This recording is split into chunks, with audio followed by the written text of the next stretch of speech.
The Girl of Ink and Stars, chapter 12. Now, before I start reading here, in chapter 12, there are quite large parts of the book that are in italics.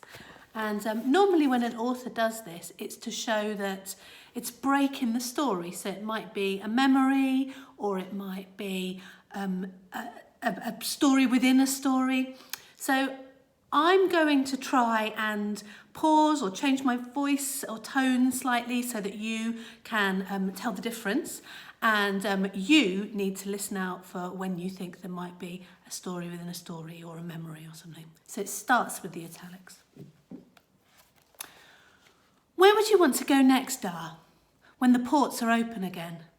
If they opened, I'd want to go to America first, of course, but then India. Why? India is a place where colour is doubly bright, pinks that scald your eyes, blues you could drown in. That doesn't sound so good. Oh, but it is. The richness, the texture. Just think of the pigment. My maps would be the envy of the world. India is where I would go. Through Africa to buy incense, to perfumes, the papyrus brought from Egypt. You? I'd come with you to India. I'd help you find pigments to make maps beautiful enough for queens. But that wasn't true. I'd wanted to explore Gioia, to fill in the blankness at the heart of our island. I'd lied.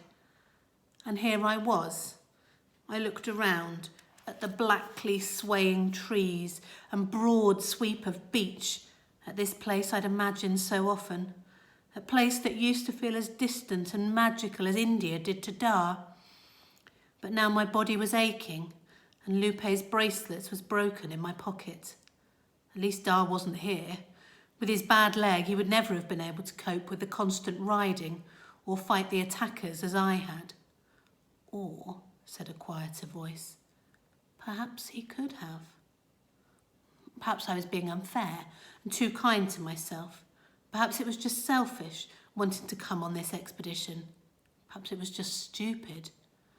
A shadow fell across my neck again, but I knew I would find no one behind me. Without my braid, my head felt softer, yes, protected. I leant against Pablo's back. It all had to be linked somehow. Not just Kata, but also the animals in the bay, fleeing just like the songbirds.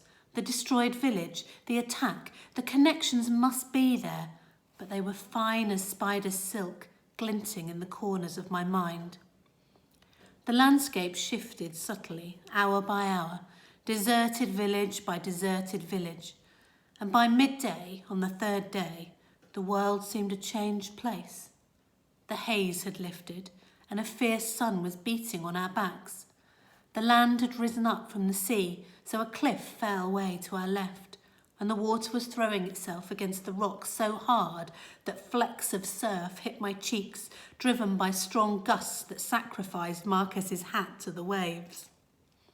The governor did not talk, except to order us to rest for a few hours each night. All of us sleeping badly, with the wind howling through the dark. His shoulders were hunched, and I wondered if he felt the same weight in his chest, the same tightness in his throat. The locket hung heavy around my neck, but I would not take it off. I could not until we found Lupe. The wind whipped the horses' manes and my eyes stung and watered, the afternoon sun sending light splintering. Soon we were moving through overgrown fields, obviously abandoned. We must be getting close to the next village, which was just as well. The sun was approaching the horizon, and the constant battle with the wind was exhausting for us as well as the horses. Fierce sea winds blow from the frozen circle around Carmont, Dar had explained, tracing the path of the wind on Mars' map. Crops grow horizontal, and it is said the Carmonts are low to the ground too, as if bowed by air currents. We are all of us products of our surroundings.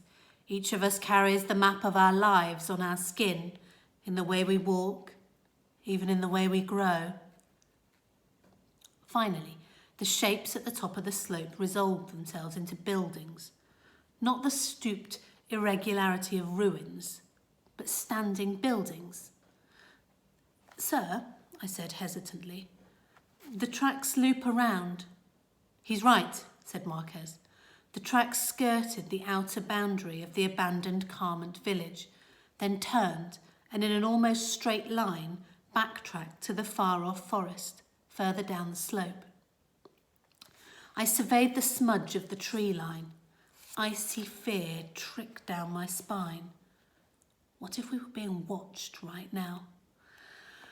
I think it's best if we stop here, sir, said Marquez, before the governor could interrupt. The men are tired and the horses need to rest. What do you suggest? Snapped Governor Adori. It is better to establish that this village is secure, set up a watch and pursue them at first light, said Marquez, lowering his voice so I had to strain it to hear. I don't trust our chances in the forest. The governor grunted and turned towards me. Boy, where do these tracks go? I checked Ma's map, though I knew there were hardly any details at the centre. The Marisma, sir. Just the swamp? No villages? None on this map, sir. The governor punched his hand into a wall, cracking the mud. I flinched, and Pablo took a step towards us, but the governor only gave out more orders and strode away. We tied the horses to a trough. Pablo stayed behind to feed them while we entered the silent village. I travelled at the centre of the group, hands clasped around the blade's hilt. But nothing happened. No one was there but us. Carmont was not at all as I expected. It looked a lot like Grimera in reverse, sloping up towards the coast instead of down. Even the doors were hinged on the other side from ours. Some of the houses were as large as Pablo's and mine put together, with dark wooden doors. I wiped a thick matting of cobwebs off one. It was engraved with what appeared to be the dip and swirl of waves. I swept away more, and a large ship complete with sails emerged in profile across the centre of the door. The sails had remnants of red paint flaking off them. I stood back and tried to imagine the whole surface painted, the blue of the waves, the red-sailed ship cresting on white foam.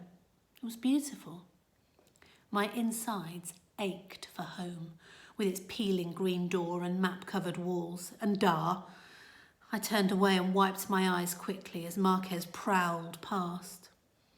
I followed him up the slope against the wind.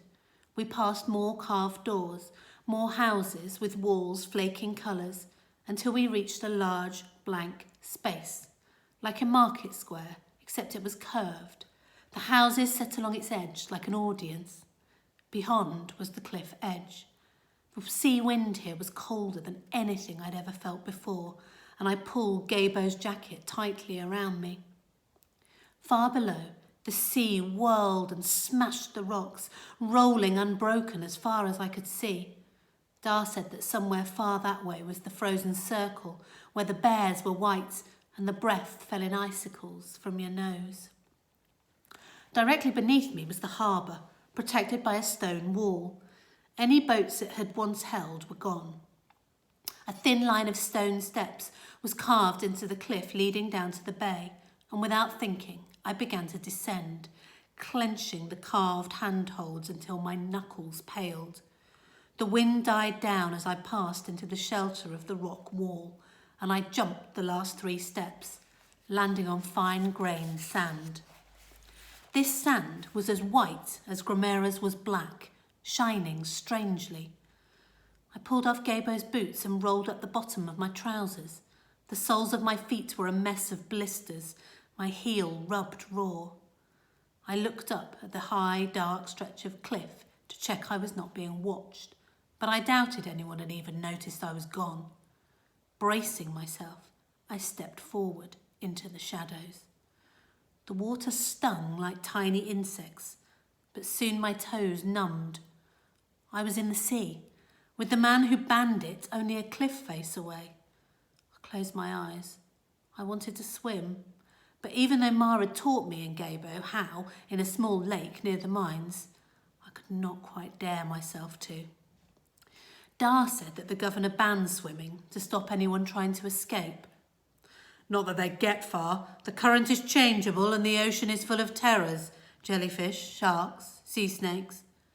Why are people so sad to leave the ocean then, Da? Because it's also full of wonders and can take you anywhere in the world. Anywhere in the world, I whispered to the locket. You hear that, Lupe? There are so many places we have to see. A muffled thump came from behind me. Before I could turn, hands seized my waist. I was being lifted. I kicked out, twisting and squirming desperately.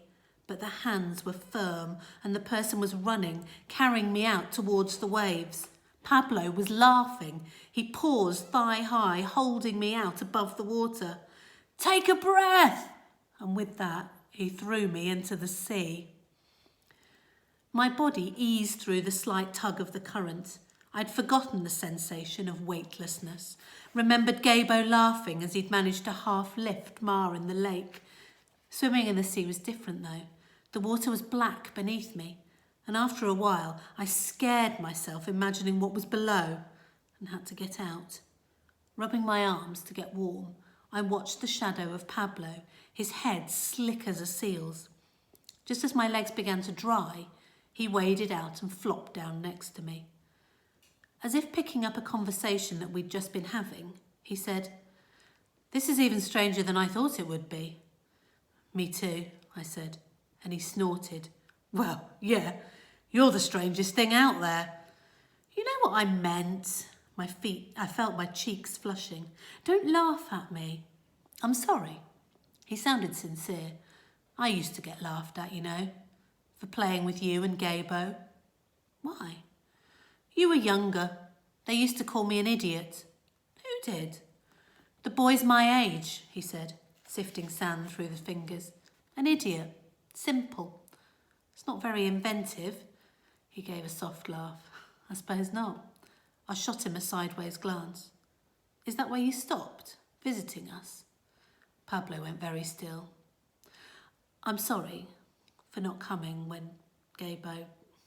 I felt a familiar closing in my throat. It's fine. Are you all right with all this? His hand made a short movement towards mine, and then he stopped, resting it on his lap again. You must be scared. I'm not. I am. Another silence. Do you think we'll find her? I said. Lupe? Yes, said Pablo, too swiftly, too certainly, but a rush of warmth pushed through me. I traced the line of the bracelet through my damp pocket. Good. We sat watching the stars shine palely in the sky. I tried to read them, not like Masha would, for fate, but how Da would, for direction. The North Star held its place firmly above us, not the brightest in the sky, but the stillest. Da always called it an anchor, a tethered star about which the sky turned. That piece of wood, the one that glows, Pablo's voice made me jump. It's from your Da's walking stick, isn't it? I nodded, guiltily realising I'd almost forgotten that the governor had it. Do you really not know where it comes from? Why it glows? Not why it glows, but it's from a boat. My great-great-grandfather's boat. A boat? What happened? Pablo, I said teasingly. Do you want me to tell you a story?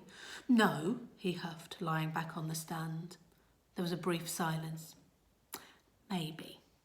I lay next to him, eyes fixed on the North Star. Da's voice came to me, strong and deep, and I spoke the words the way he would, the way he had so many times on a clear, starred night like this. The wood is all that's left of great-great-grandfather Rios's boat. It was built from a single special tree, as light, pound for pound, as egret's bone. But this was not the most remarkable thing. When he scratched at the wood, the bark under his fingernails shone. Once cut, planks revealed the glowing grain. Nails slid easily into the wood without splitting it, and when in place, held fast. The boat grew beneath his fingertips, as simply as if the tree had rerouted itself and taken on a new form. 2 months later, Luna Flottante, floating moon, was finished, its sides glazed with dragon tree sap, so that when night fell, it glowed like a beacon of fire. Fish were so attracted by the light that he could simply scoop them out of the ocean with his hands. But his luck did not last. One night, a strong wind took him too far out. A black cloud rolled in from the far-off coast of Africa and settled above him. Rain came down like whiplashes, and the boat threw itself about on the crushing harbour, the wind lifting it up. He tied himself to the mast, but it broke. He was tossed into the sea as the boat crested an enormous wave, but did not plummet back down. Instead, it was pulled above the storm-riven ocean like a bizarre bird. Then he was dragged under. He knew that death was coming, his lungs strained and his head filled with bright stars of pain. But he did not die. The mast bore him to the surface and held him there until the storm faded. He was rescued by a passing vessel. The crew were bemused by his gabbling. There had been no storms that they had seen, and certainly no flying boat. The only proof was the mast tied to his body. I can see you are doubting me, Isa, but I believe it. I believe that that boat was not of this earth, or at least was not of the human earth. It was given to him by the island and taken back. All things have a cycle, Isabella, a habit of returning the way they were. Seasons, water, lives, perhaps even trees. You don't always need a map to find your path back, though it often helps. Now, what do you believe?